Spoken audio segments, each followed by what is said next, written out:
Start. बहस अंतिम उभय पक्षकारान सुनी गई। दौराने बहस विद्वान अधिवक्ता वादीगण ने न्यायालय के समक्ष यह तर्क रखा कि प्रतिवादीगण के मकान के स्नानघर व रसोई आदि का गंदा पानी वादी के पूर्व दिशा में स्थित गली में निकलता है, जो कि उक्त गंदा पानी वादी के मकान की पूर्वी दीवार के सहारे होकर बहता हुआ मुख्य नाली में जाता है। उक्त गंदे पानी से वादी को अनावश्यक परेशानियों का सामना करना पड़ रहा है।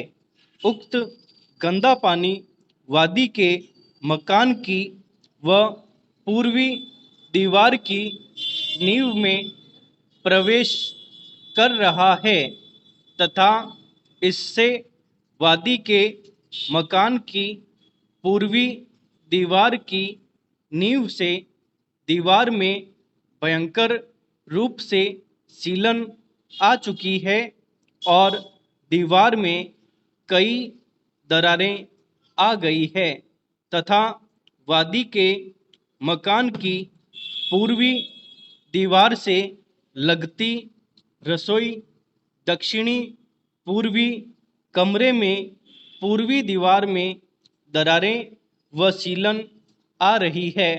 उक्त सीलन से वादी का उक्त मकान में रहना भी दूभर हो गया है।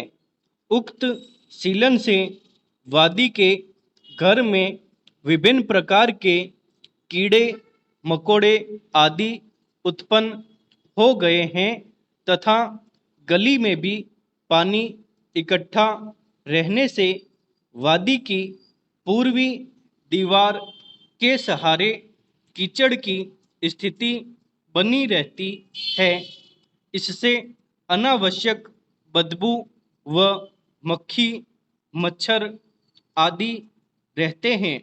इससे वादी व अन्य मोहल्ले वासियों को भी आव जाव में बाधा व परेशानी का सामना करना पड़ रहा है। उक्त सीलन से वादी का मकान गिरकर ध्वस्त होने की स्थिति में आ चुका है। प्रतिवादीगण ने उक्त कृत्य से वादी को उसके उक्त मकान में आई दरारें व सीलन से हुई टूट फूट व रंग रोगन खराब होने से वादी को उक्त मरम्मत रंग रोगन आदि में करीब 20,000 रुपये का खर्चा वहन करना पड़ेगा। अंत में वादी वाद पत्र के पैरा संख्या 14 में बताए अनुसार डिक्री किए जाने का निवेदन किया।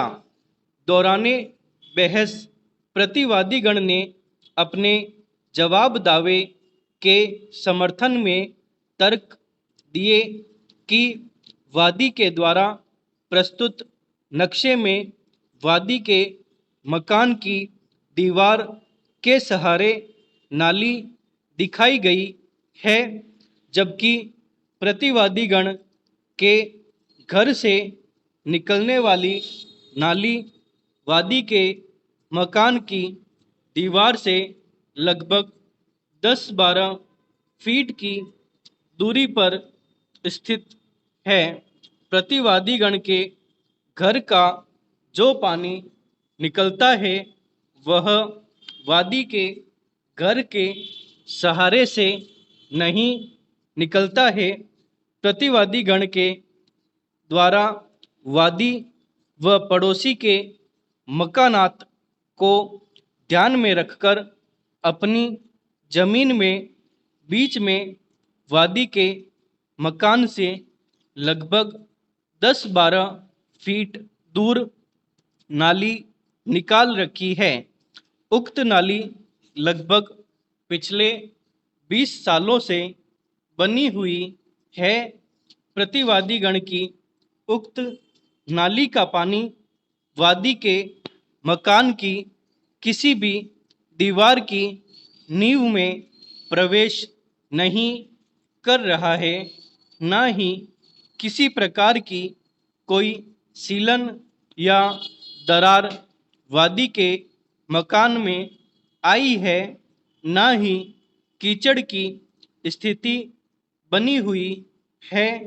प्रतिवादीगण की उक्त नाली के कारण वादी व मोहल्ले वासियों के आओ जाओ में भी किसी प्रकार बाधा का सामना नहीं करना पड़ रहा है, क्योंकि उक्त जमीन में केवल प्रतिवादीगण के घर में आने जाने का रास्ता है। वास्तव में तो वादी ने प्रतिवादीगण की जमीन में जबरन दरवाजा बना लिया है तथा वादी प्रतिवादीगण की पूर्वी दिशा की जमीन को कब्जा कर हड़पना चाहता है। अंत में वादी का दावा भारी हर्जे व खर्चे से खारिज किए जाने का निवेदन किया। उभय पक्षों के तर्कों पर मनन किया गया। पत्रावली का ध्यानपूर्वक अवलोकन किया गया।